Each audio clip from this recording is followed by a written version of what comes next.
Okay.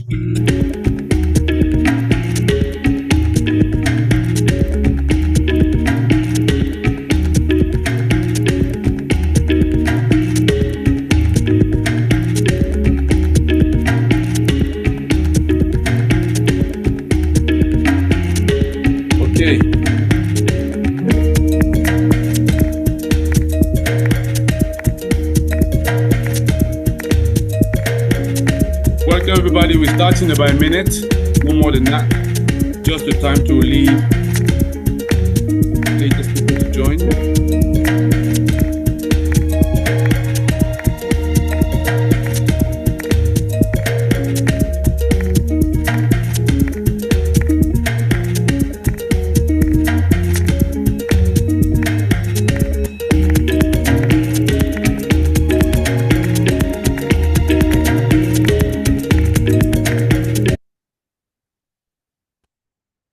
Okay. I think you can all hear me now, if I'm correct. Can you all hear me? Yes, you can hear me. I could see that. So if yes, you can actually have the a little message in the comment section, the chat sections, if that's fine. Excellent. So welcome everybody. So welcome to our sessions. I know last time we have had to reschedule it, so we do apologize for that. But today we're going to have a very good conversation, and we're going to learn about, what you need to have your project qualifying for carbon credit, because this is a question that's becoming over and over again to me. And what I thought is actually the best thing to do is to have this session where we come together, we have the discussions, and I have my colleague with me, Rahul Rana. So, Rahul, maybe you want to have a quick introduction of yourself, and so that we can get cracking. If you're, Yes, thank you, Tony. yes, yes, So good afternoon or good evening, depending on where you're joining from. I'm Rahul. I am a carbon market expert, so to speak. I've been working in carbon markets for the last decade or so with my company called Climate Connect Digital. I've worked to start with the Californian cap and trade program, which is a compliance market. That's running. I've also worked deeply with the EU ETS, the Chinese ETS, the emission trading schemes in China, Australian markets and voluntary scheme, and now the upcoming Paris carbon markets as well. And my company, Climate Connect, is deeply entrenched in carbon projects, and we build carbon projects itself, but we also build a lot of cutting edge digital solutions out here. And we've partnered with Tony because we have a shared vision of developing the carbon markets in Africa, something that Tony has been very passionate about. So we've been collaborating with Tony uh, and helping people in Africa understand how to get carbon revenues, which is one of the main objectives of this webinar. So, which is of course a very one-on-one kind of webinar. It's the second one in a series that we did. In the last one, we got a lot of feedback where we understood that people actually just wanted to understand the very basics of carbon. So that is the way we've designed this. Um, and I hope you guys find this interesting and helpful. Uh, Tony, as the host, yeah, you can lay down the ground rules for the webinar regarding questions, recordings, and such, please. Yeah. excellent. So just for people who don't know me yet, maybe new in joining this session. So I'm Tony Tiyou, the founder CEO of Renewables in Africa. And also I'm also the advisor and executive at Afrocarb. So our mission is very simple here, is to serve as EcoBridge, helping African developers unlock clean energy and also climate finance solutions, right? Opportunity. That's what we want to do. So today it's all about demystifying a key question that I hear most of the time every week. Can my project actually earn carbon revenue? It's a question that comes all the time. And most developers don't realize that. The simple answer to that is yes, often, right? But they just don't know how. And when this answer is yes, so it can transform at times the entire financial story of that project. But obviously, it depends how it's all structured. And this is what Rahul is gonna go on and discuss that with you, and we're gonna respond to your questions. So in less than an hour, because I think we're just gonna finish just before 2 p.m. my time in here because we want to respect your time. So apologies for starting a little bit late. So we want to break down the carbon credit basics. Walk you through our clear eligibility test. So here are some insights from myself and Rahul, and also open the floor to questions for you. But before we actually get started, so it's always good to gauge where we at, so where the knowledge at in the room. So I have a short poll here, so hopefully it works because sometimes it doesn't work. That I want to launch. So I'm going to launch right now. Yeah, I think you could see that. The question is simple. So, first one, do you believe your project could qualify for carbon revenue? So, straight answer here, yes, no, maybe. So, let me know what you think. So, please do participate into that because I could see nobody's voting yet. So, we have to vote, please. When there is a voting system, do participate. So, yeah, somebody has already done it. Excellent.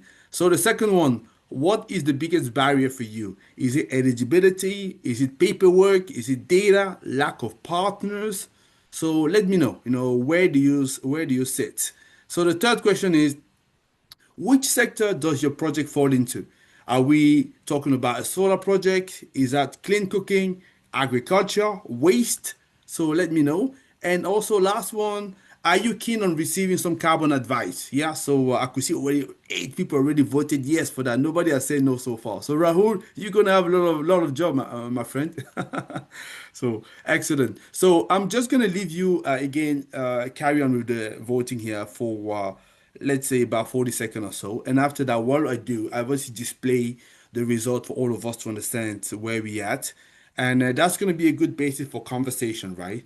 And today it's going to be this conversation because I know you have lots of questions. So I can see already, so we may not get to cover all the questions, but if this is not the case, obviously, you guys, I will invite you to reach out to us. We can always see if we can talk to you on a one-on-one basis, right? So this is what we're gonna do. So just another 20 seconds, and after that, we close the poll. We show the result for all of us to appreciate. And after that, we can carry talking. So what you can do, people who are there, just introduce yourself in the comment section. So tell us who you are, where you're coming from, and if you have a specific question, just drop it there. So we'll do our best to respond to that. So let me stop the poll right now and just display that so that we could all see what the results are. So it's stopping at the moment. So let me see. So can I display that? I will say yes, I can share the result.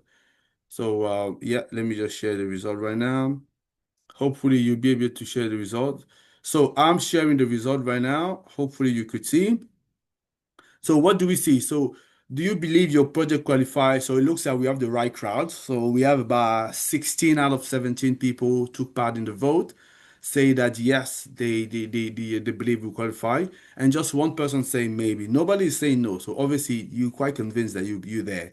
So what is the biggest barrier? So where is the biggest barrier? It looks a bit, it seems to be paperwork. 7 people say that. So paperwork, and after that, couple of people, have data and then eligibility. So that's good to know. And obviously, in terms of where does the audience, where are you situated in terms of project area? So we have 9 people on solar, then agriculture, waste, and forestry. Very interesting to see. And then keen on carbon advice. One person say no. Other people say yes.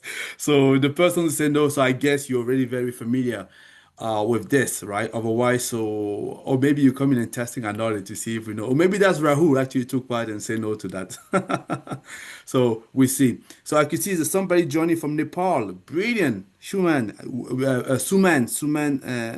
Basniat. So welcome to the platform.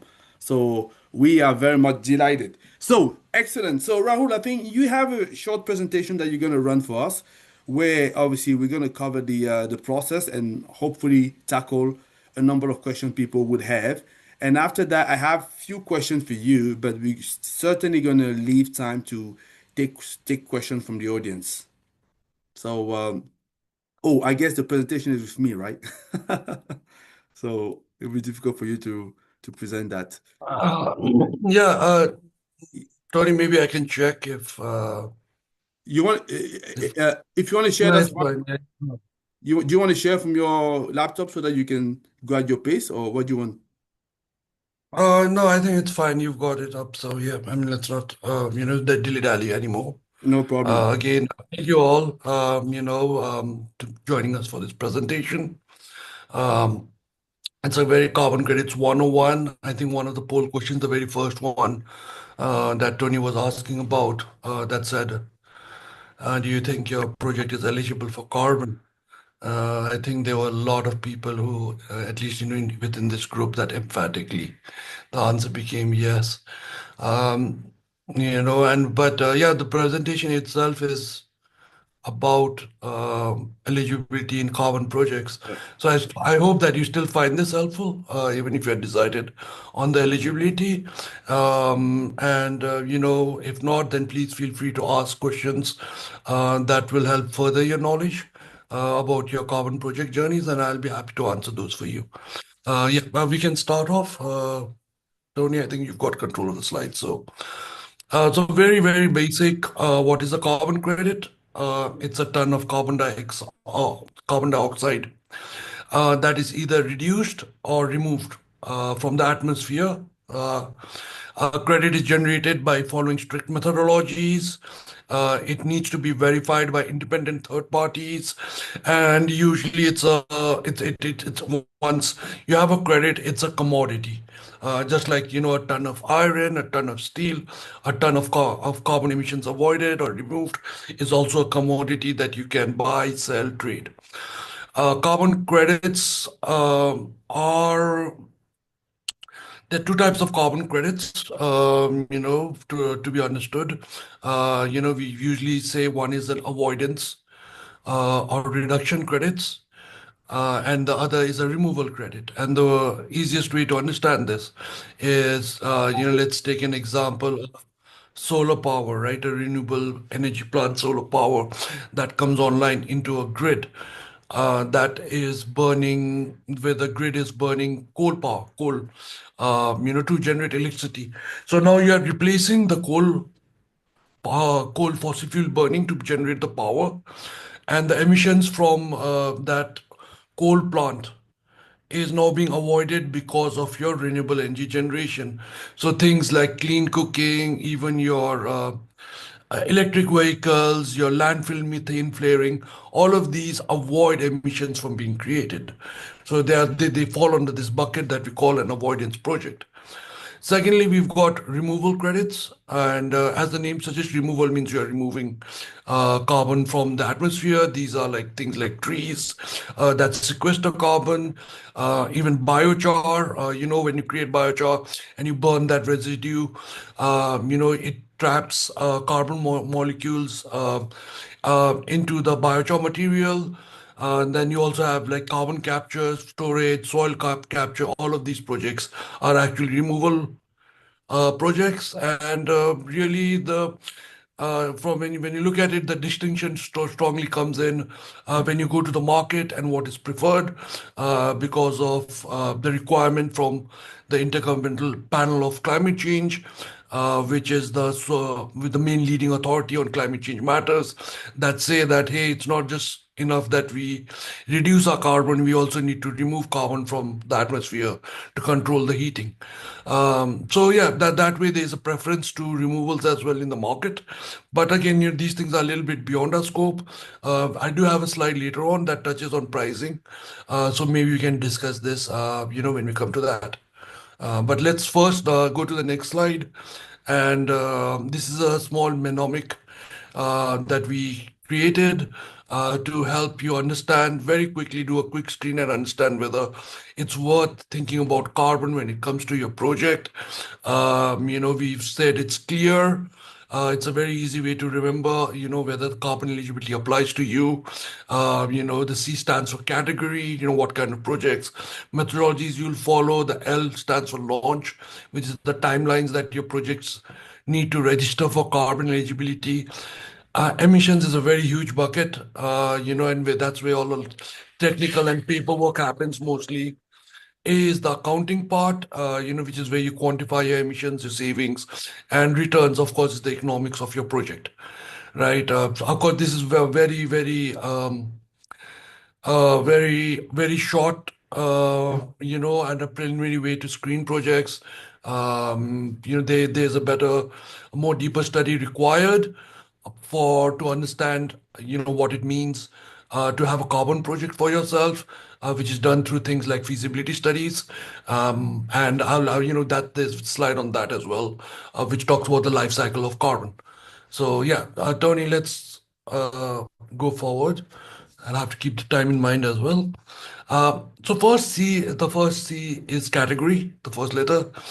And like I said, each of the projects or each of the activities that you want carbon for should have a methodology defined for it within a standard. So for renewable energy, usually there are CDM methodologies that say that, oh, that this is how we are going to calculate emission reductions from renewable energy projects. Similarly, for your plantations ARR, there'll be methodologies as well. There are various different standards that give you the carbon credit, or what we call as registries, carbon registries. For the voluntary market, you'll have registries such as Vera, American Carbon Registry, Gold Standard, Bureau Earth, which have these methodologies and which will issue credits to you. So the first thing you want to do is you want to check whether the activity that you are doing, if there's a methodology for this within any of these registries. If not, then you do have an option to create a new methodology, which will take a longer time, of course. But once you do have a methodology in hand, or if it's a new methodology, you are eligible to get carbon credits. And if it's a new methodology that you've created, then you can probably help other people in your industry get carbon credits as well. So I've given some examples of here, where biochar, you can find biochar methodologies in Puro or Vera. There's an ARR. Vera has VM47 for ARRs. Gold Standard has their own guidance as well on this. Cook stoves are very prolific. You can find them in Gold Standard, Vera, and other registries too. Similarly for solar mini grids and waste to energy too. Let's go to the next letter of clear, which is launch. And this has to do with the start date because there is a cutoff that most registries will implement. When you think about registering a project. So if you have a really old project, there's a high chance that you will not be eligible for it. And for each project, the start date is defined differently. For infrastructure projects, it could be the very first equipment that you've bought. So the invoice for that equipment will constitute the start date. For plantations, it could be the date that the first plantling sapling was planted. So that differs, and usually there is a 3-year timeline. So whenever you have to register or send your project for validation within 3 years from the start date. In some cases, you can apply for exceptions. So various registries, various standards, and various methodologies have different exceptions that can be availed to. But usually what you want to do is you want to have your carbon project registered within the time frame. And even when you plan for projects, it's always good to have it in your business plan that carbon revenues were considered. So it's good to have a consideration of carbon revenues in your business plans when you're starting as well. So yeah, that supports the additionality clause that we'll discuss in the next slide. So Tony, if you could please, progress us forward. Yeah, thank you. So yeah, now next is the emissions, which is really the heart of the matter. And when we talk about emissions, we're talking about how the emissions need to be thought about in a project. And these include a lot of methodological definitions. We would start with something called a project boundary, which simply means the boundary of the project. For your renewable energy plant, it's the area of the plant, and such for plantation is the area of the plantation. But there should be a delineable boundary for the project. Right off the bat. Then we also want to see is a baseline. Baseline is basically what happens if the project does not exist. So what's going on in the world today? If it's a grid that's just burning coal, then without a renewable energy plant, it just keeps on burning coal. And then we come into some very key principles that we need to consider for the eligibility of the project. Mainly there's the first thing that we talk about is additionality, right? So if it's common practice, for very example, is maybe utility scale renewable energy plants in a lot of countries like China are not eligible anymore for carbon credits because now it's become common practice. The additionality is very questionable in those cases. But let's say, a reforestation project in the Sahara would be really additional. Um, Secondly, there's also a question about permanence or non-reversal. In some cases, the emissions that have been reduced might get reversed, and especially in cases of your nature-based solutions, your tree plantations. So once the trees, they sequester the carbon, there might be forest fires. People might cut down the trees more than planned, and these might again, reverse the emissions back, or you might burn the biochar and send the carbon back into the atmosphere. So those risks also need to be addressed. Usually for avoided credits, the reversal risk is much less because once you've avoided those emissions, right? So you're pretty much safe from reversal risks. But for projects that are doing removals, that these risks are usually considered. And a lot of times for your NBS projects, reversal risks are managed by putting a buffer. So if you're going to get 100 credits, the rest you might say, hey, maybe 15 to 20 credits I'm going to keep just as insurance of forest fire and such. And you also have things like non-leakage. Just because you've set up an industry or you are considering to reduce emissions somewhere, these emissions should not go outside or go and be produced somewhere else in the world. So these are some of the things that we need to keep in mind when we talk about emissions. Um, then we can go to the next one, which is accounting. So yeah, once you've got your emission sorted, your project sorted, and you've said, okay, this is actually an eligible project. Now you need to start measuring, and you need to have a measuring plan. So how do you measure this? Is another criteria that you need to keep in mind, and all of this will be verified by a third party. They'll audit it, they'll send it to the registry, and once the registry, okays this, then you have got a registered project, you've got verified credits ready for issuance, and this is what we call as monitoring, reporting, and verification process, or the MRV process. And examples here, like for cook stoves, you can have usage surveys. People use sensors. The more digital your MRV is, usually it's better because it increases transparency into the project, gives a lot more confidence to the buyers about the project performance and that the emission reductions were actually real. This is one of the areas that Climate Connect actually works on, building digital products for all these digital solutions for doing MRV in various kind of methodologies. Um, let's go to the next one now, which is the last one in the eligibility mnemonic. It's returns, which is the ROI, right? So you don't want to start with a very small project. Larger projects make better sense of the ROI. And out here, we've given some rule of thumbs, which you can kind of think of right off the bat. There will always be exceptions, of course. But for cook stoves, maybe you want about 10,000 households minimum to start a project. For ARR, you might want to have 2,000 hectares, but again, ARR also depends on the planting density. But usually, for better economics, we would want something that's about 2,000 hectares in size. For biochar, you'd want 1,000 to 2,000 tons of feedstock per year, right? So once you've got something like this operational, you can be more, you can be more assured that the economics for carbon will make sense for you. Um, because you have to, apart from your operational costs, you'll have to think about things like MRV, the monitoring costs, your verification fees, your registry fees, your consultant fees for the paperwork.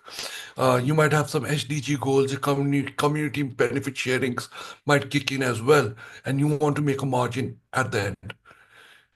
So yeah, if the volume is too small, maybe the project might not be financially viable, right? Even if it's technically eligible. So that's yeah, that's a quick check that you count of how to think about whether your project might earn carbon revenues. But I don't now want to talk about how a carbon project life cycle usually looks. The process I just described is just a very high level, very quick check.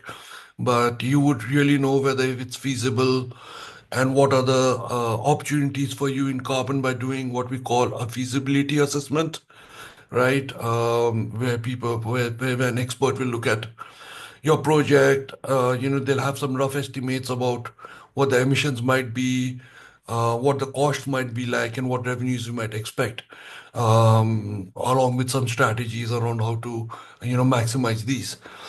Once, let's say, the feasibility comes out positive and you want to go forward, the next thing is we have to do project design, and methodology is selected via the feasibility. And then you start preparing, your project design document, which will define what the baseline is. So you'll have to do a baseline study. In most cases, what you need is uh, a prior consent as well, or what we call as FPICs. So which is where you go to the community or the landowners and make sure that they are okay with you getting those carbon credits to participate in the program.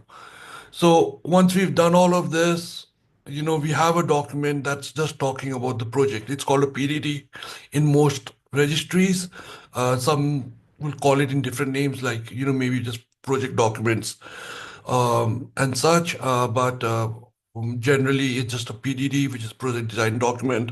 It talks about the project, how the baselines are going to be defined. It talks about what is the common practice there. It talks about all the things we discussed earlier, additionality, non-reversal risks, permanence, and it details out how the monitoring will happen, what kind of emission reductions are expected. You'll talk about sustainable development goals that are going on.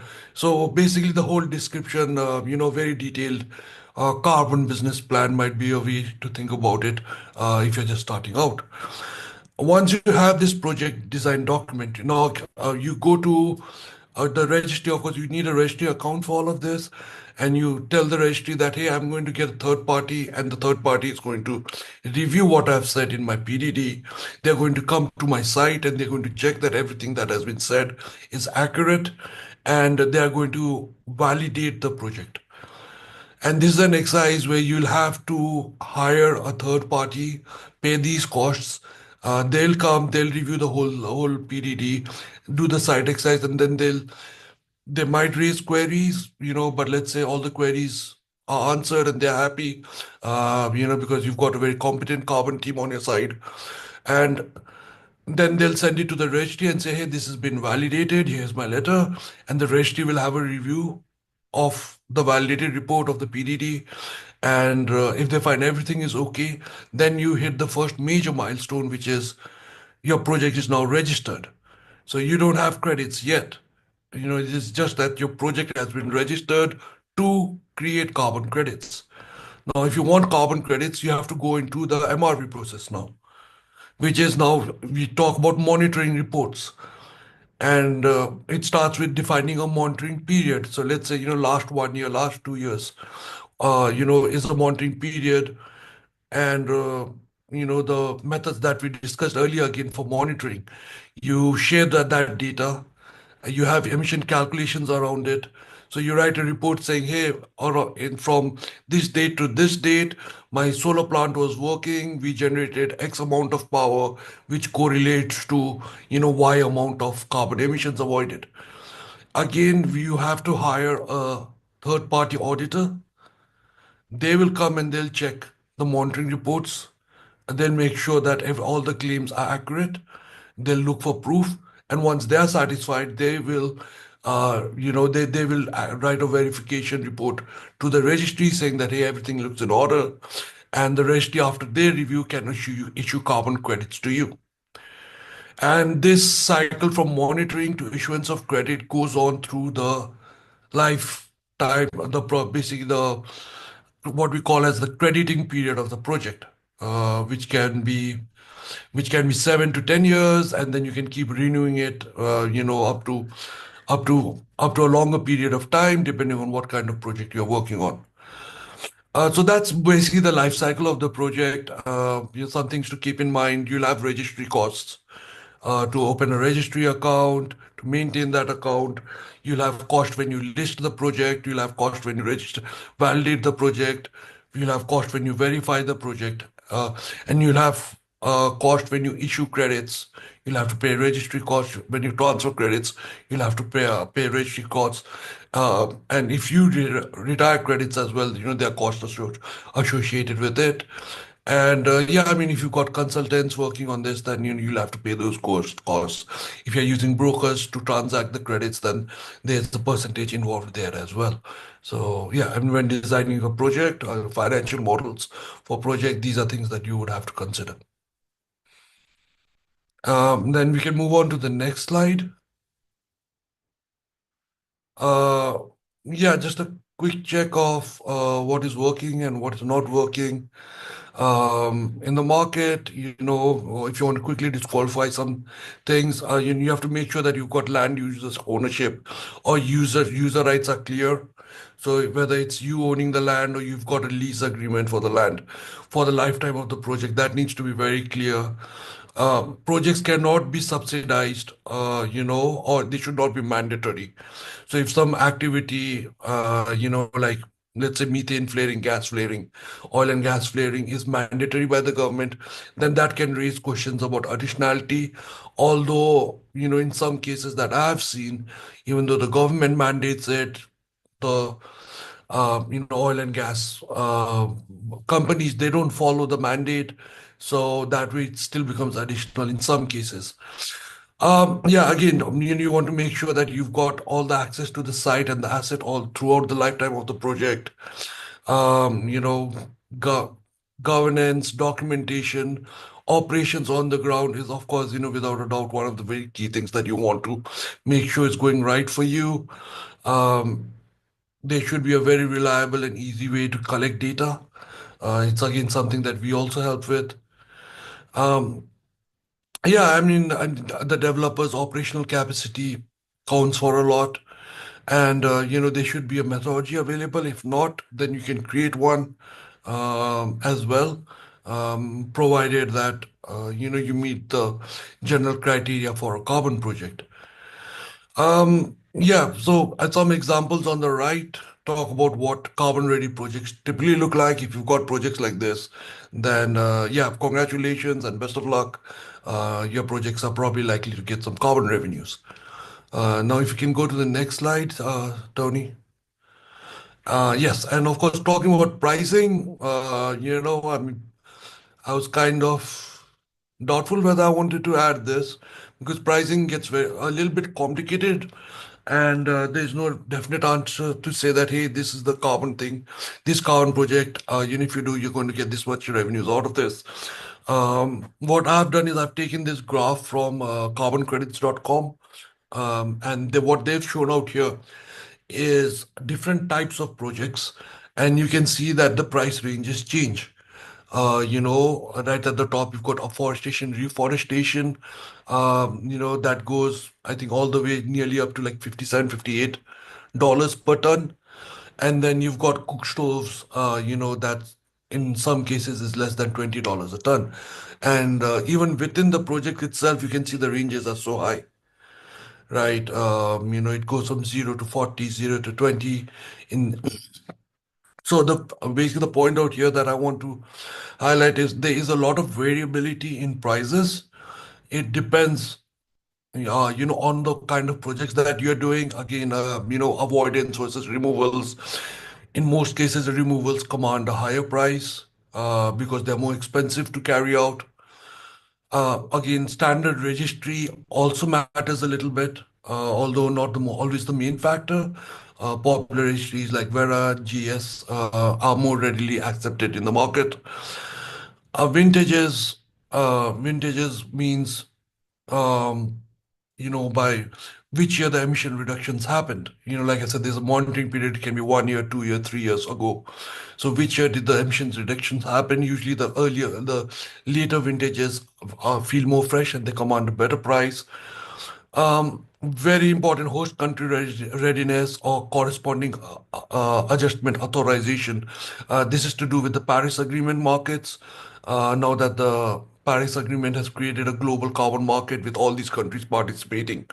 So now the host country also has the host country also has more authority on the projects, and a lot of your project buyers, they ask for host country approvals, right? Where the host country has signed off saying that, hey, we are okay to do this project, and for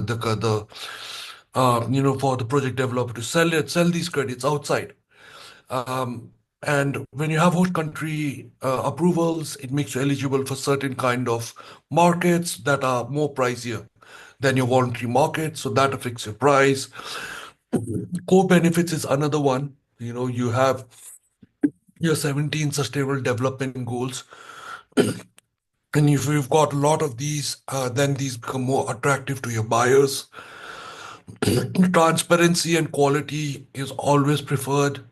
And of course, the policy certainty, which I guess, you look for in any kind of business that a person invests in, also applies to carbon projects.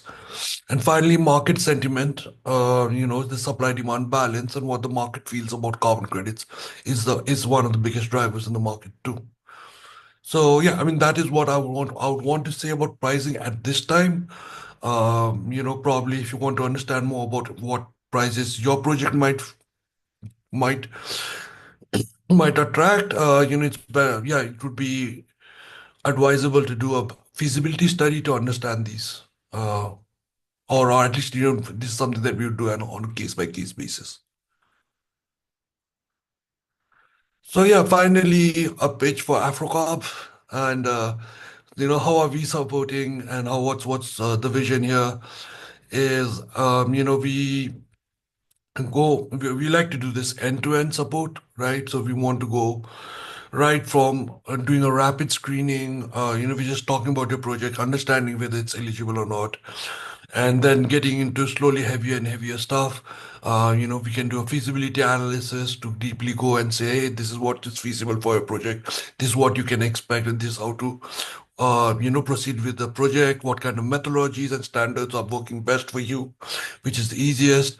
We'll do the PDD, the documentation. We also have, like I said, DMRV solutions for most of the methodologies that we can implement to help your project stand out from the competition and attract more buyers.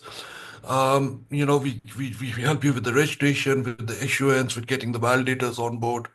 All of that, we even help to a degree with the design, and we make sure that you're doing all the steps that are required for your project to be carried out successfully. You don't miss any of the steps, such as, doing local stakeholder consultations or, creating a forest management plans and such.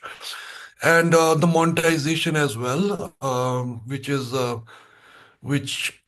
as you go from the left of the screen to the right of the screen, it becomes, much more of an assurance. It's a much more stronger case for your credits, as these are de-risked.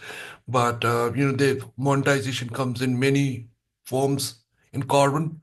It comes in forms of pre-finance, equity financing, debt financing, offtakes, early offtakes, blended finance. A lot of these are open, and it's not necessary that you need to have credits issued to access funds for your project.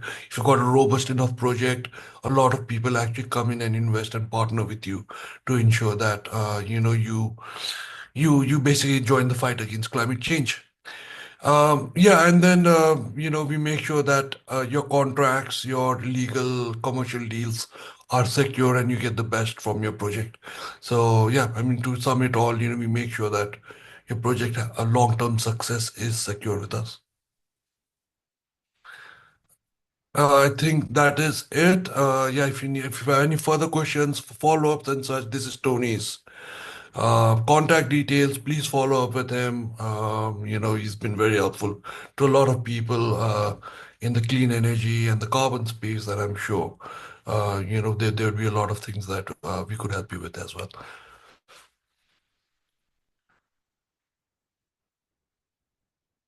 Tony, I think you're muted.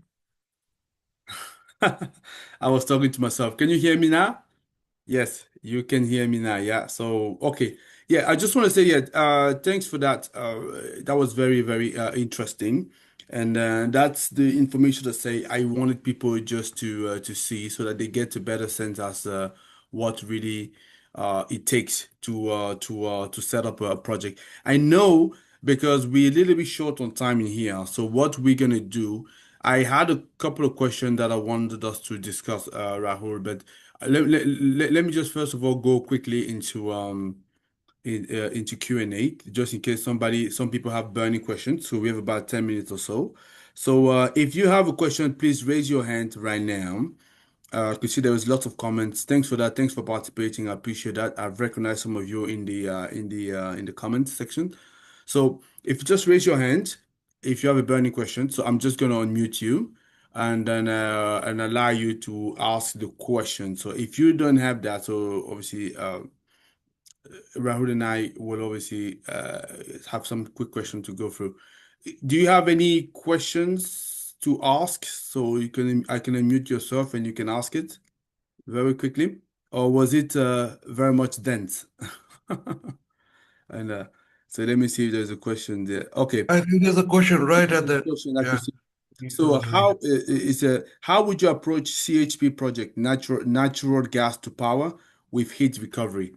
So that's a question that we have. Do you want to say something there? Yes. Yeah, thank you for this question. Like I said, all the projects that we approach, they have a similar structure, and really the first thing that you want to do is a feasibility study. Um, there are registries and there are methodologies for gas to power with heat recovery. It makes it eligible. A lot of your Article 6, your Paris Agreement methodologies also deal with energy efficiency kind of projects. So this should be eligible provided all the other things that we discussed also met. The criterias are met, such as start dates and additionality, and even the ROI at the end. So yeah, I mean, really, the first thing we would do is with gather information from you and do a quick check with the feasibility, and let how this project would go forward. Once you have a feasibility in hand, you pretty much know how the project is going to go. Then yeah, that's how we would approach this. Excellent. So I just wanted to share with you, just we mentioned about Afrocarb. So Afrocarb, so hopefully you can see my screen. So this is the platform, the marketplace that we've built. Okay, we're still a beta version, but we built that just to help people with carbon credit to connect with global buyers. Because I know that, as you could see, it's a long-winded process, right? To go from the get-go, the design all the way to the monetization. So you don't want to do all of that and not being able to monetize in the end. And then there's a number of people out there with, obviously credit and struggling to reach out to global buyers. So we've designed this platform where we list those projects and attract obviously global buyer for them to connect. As you can see, some of those projects are already there. So some are close to finish, while other are completely available. And the platform is also be used for renewable energy certificate. So I just wanted to showcase that very quickly. because I know that we've mentioned that, so some of you will maybe never seen or heard it before. So I have a question now for Suman. Suman, do you wanna ask a question yourself quickly?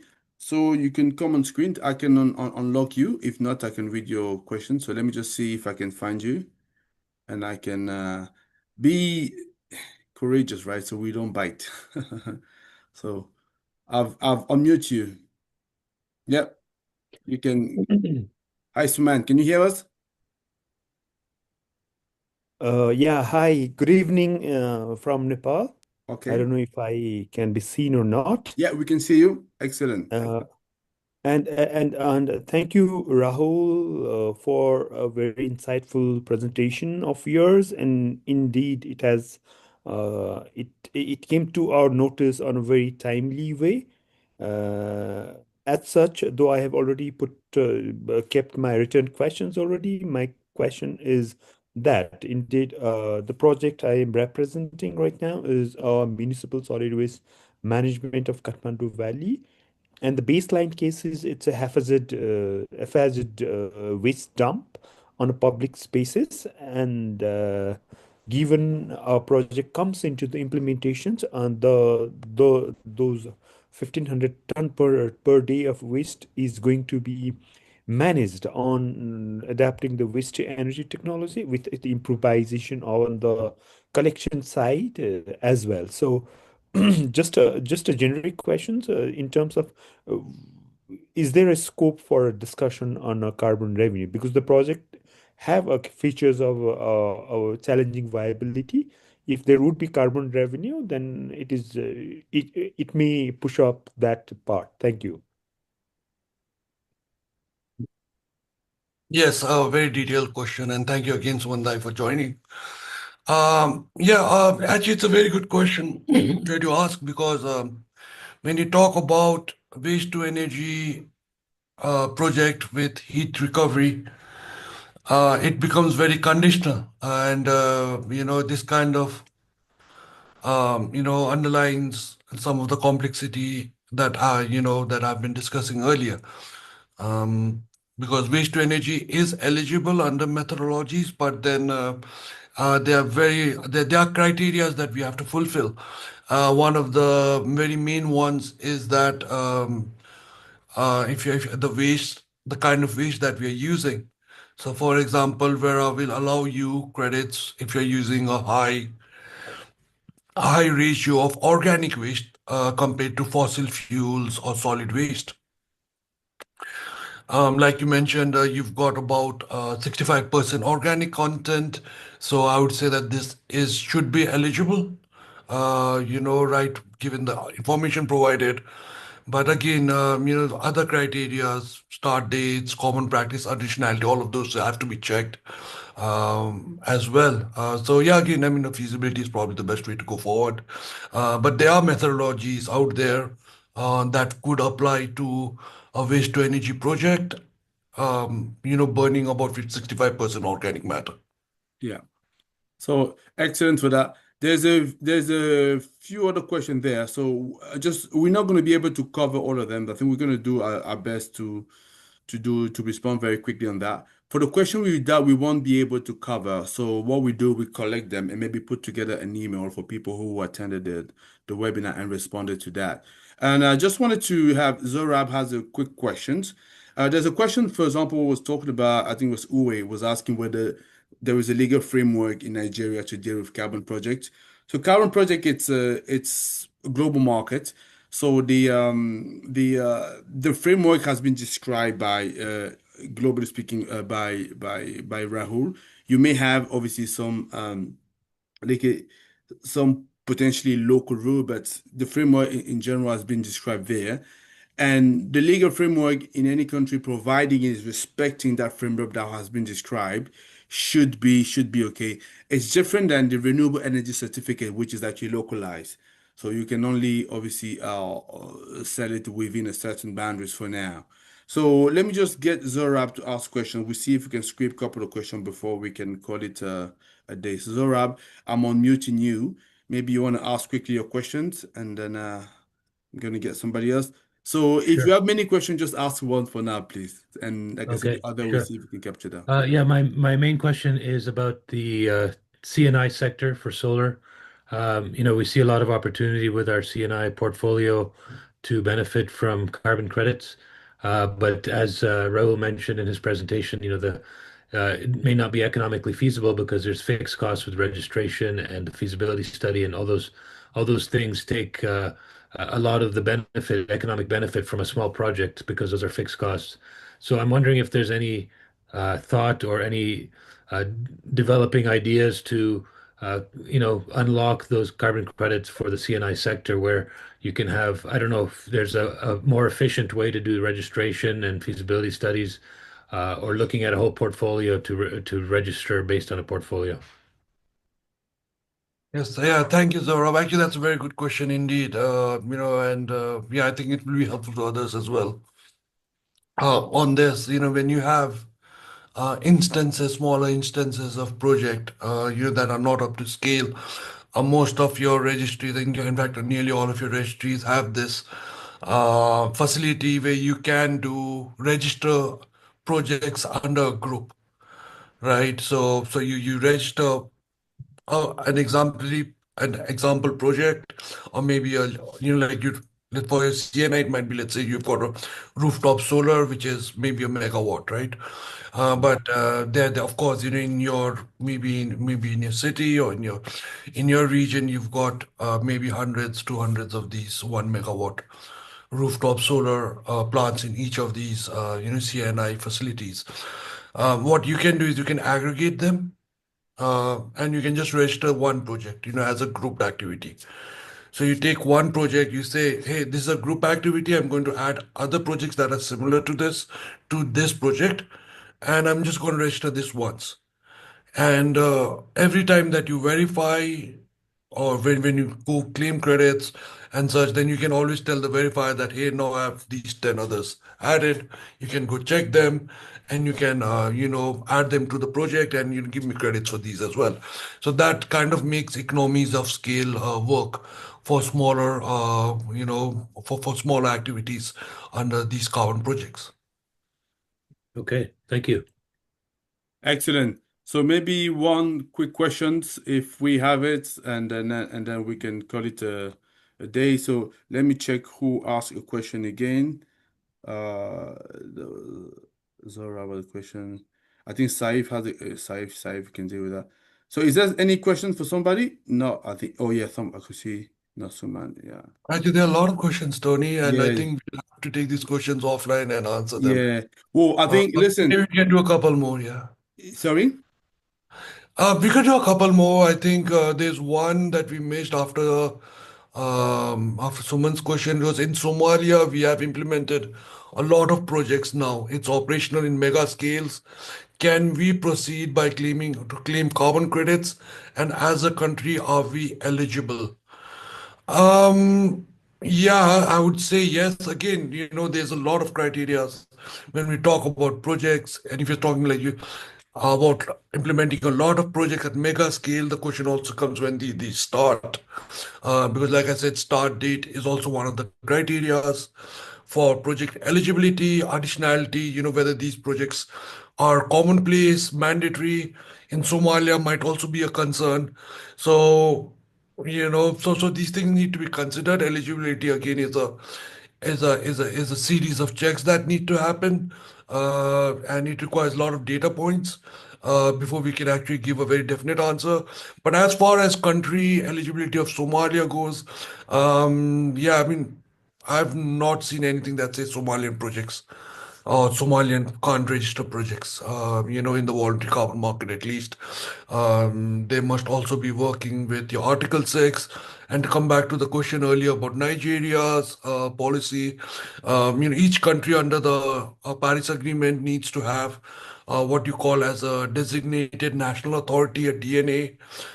For Nigeria, since there was a project that we are doing in Nigeria, I think this was the national National Ministry on Climate Change or something on Nigeria was the DNA there. So yeah, I mean, you can check on this. UN publishes a list of DNAs for each of the countries, so you would understand from this. But as far as I know, there should be no restrictions of Somalia and projects in Somalia participating in carbon markets. I'm happy to look deeper into this and make sure that the answer is correct for you. Okay, so gentlemen, ladies as well. So I think unfortunately we have to come to a conclusion. But what I'm suggesting we do, we're gonna look at those questions and see how we can put together answers and share across the audience. But I've actually dropped just right now our my calendar link. So feel free to book a meeting so we can have actually some one-on-one session with some of you who have serious project. So Rahul and now we're gonna have a catch up with you so we can talk about that much more in detail. Because I could see some of them were asking about a few questions, for example, the trend for carbon pricing in West Africa, because as you could see, it varies a lot on a lot of parameters. And as opposed to just giving you some very quick and short answer, let me just invite you to book a meeting with us, and then we can look at that into details. And depending also on the demand, we may run again this very same webinar early next year. We'll see. But for the time being, like I say, so time is very short, so tight. So I have back-to-back meetings, but I can only thank you guys. And yeah, so we'll see you next time. So thank you for connecting. So yeah, we'll Yeah. make sure that we share the recording by Sunday or such. Yeah. Thank you. Thank you, everyone. Yeah, please feel free to reach out again. I'm always happy to talk carbon. Okay, excellent.